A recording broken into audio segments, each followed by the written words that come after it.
கர்த்தருடைய பரிசுத்த நாமம் மகிமைப்படுவதாக.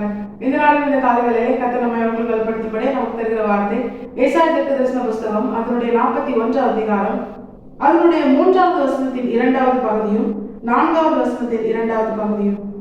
தன் காவல் நடவாதிருந்த பாதையிலே சமாதானத்தோடு நடக்கவும் பண்ணினவர் யார்? முந்தினவராய் இருக்கிற கர்த்தராகிய நான் தானே, பிந்தினவர்களோடும் இருப்பவராகிய நான் தானே. கர்த்தருடைய பரிசுத்த நாமம் மகிமைப்படுவதாக. இந்த வசனங்களை கொண்டுதான் தேவதேவர்களாகி நம்மை இன்று அவர்கள் பலப்படுத்துகிறார். இந்த 2 வசனங்களும் ஒரு பிரதானமான காரியத்தை நமக்கு காண்பிக்கிறது. தேவதேவர்களாகி நம்முடைய வாழ்க்கையில அநேக பாதையில் அநேக காரியங்களை நாம் செயல்படுத்த தயங்குறதுக்கான காரணம் என்ன தெரியுமா? அது நமக்கு வாய்க்குமா வாய்க்காமல் போகுமா அப்படிங்கிற ஒரு எண்ணம் தான். அதை குறித்த ஒரு பயம். ஏன்னா அந்த காரியங்கள் இதற்கு முன்பதாக நமக்கு பழக்கம் இல்லாத ஒரு பாதை, நம்முடைய கால்கள் நடவாத ஒரு பாதை.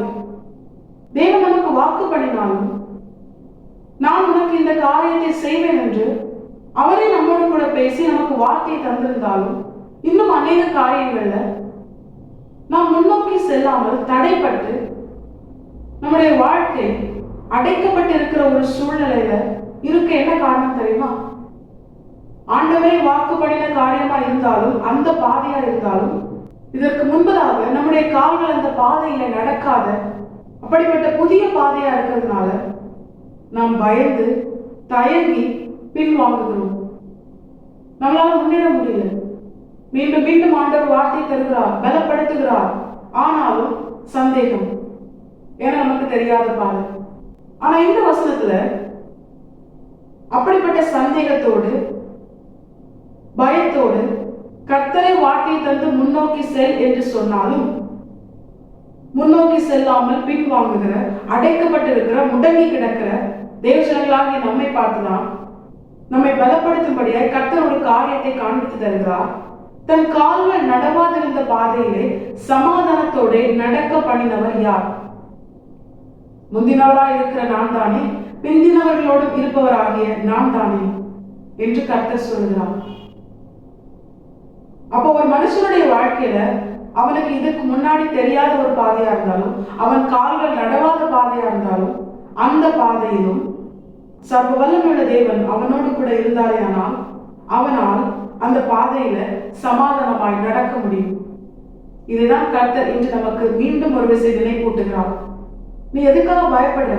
நான் உனக்கு தந்த வார்த்தையை நம்பி அதை பற்றி கொண்டு முன்னோக்கி செல்ல செயல்பட ஏன் உன்னால முடியல? அது நீ அறியாத பாதையோ, உன் கால்கள் நடவாத புதிய பாதையோ, என்னுடைய வார்த்தையை பற்றி கொண்டு அதை விசுவாசித்து உன்னால ஒரு ஸ்டெப் கூட ஏன் முன்னாடி எடுத்து வைக்க முடியல? ஏன்னா அந்த வசனத்தின் சத்தியத்தை நாம் அறியாதனால்தான். ஆண்டவர் சொன்னாரு, ஆனா எனக்கு இது தெரியாதே அப்படின்னு நினைச்சு நம்ம என்ன பண்ணக்கூடாது? முடங்கி போகக்கூடாது. கர்த்தர் சொன்னாரே ஆனால் அது நமக்கு தெரியாததா இருந்தாலும், அது நமக்கு பழக்கம் இல்லாததா இருந்தாலும், நம்முடைய கால் இதுவரைக்கும் நடவாத புதிய பாதையா இருந்தாலும் அதிலே நம்மை சமாதானத்தோடு நடக்க பண்ண முந்தினவரும் பிந்தினவருமாய் இருக்கிற ஆண்டவராக இயேசு கிறிஸ்துவால் நிச்சயமாய் முடியும். அவர் சகலத்தையும் அறிந்தவர், சகலத்தையும் ஜெயித்தவர். அவருடைய நாமத்தை பற்றி கொண்ட தேவர்களாகி நாம் எல்லாவற்றையும் செய்ய வல்லவராகிய, எல்லாவற்றையும் அறிந்திருக்கிற, இல்லாதவர்களை இருக்கிறவர்களை போல வரவழைக்கிற சர்வ வல்லமுள்ள தேவன் என்னோடு கூட இருக்கிறார்.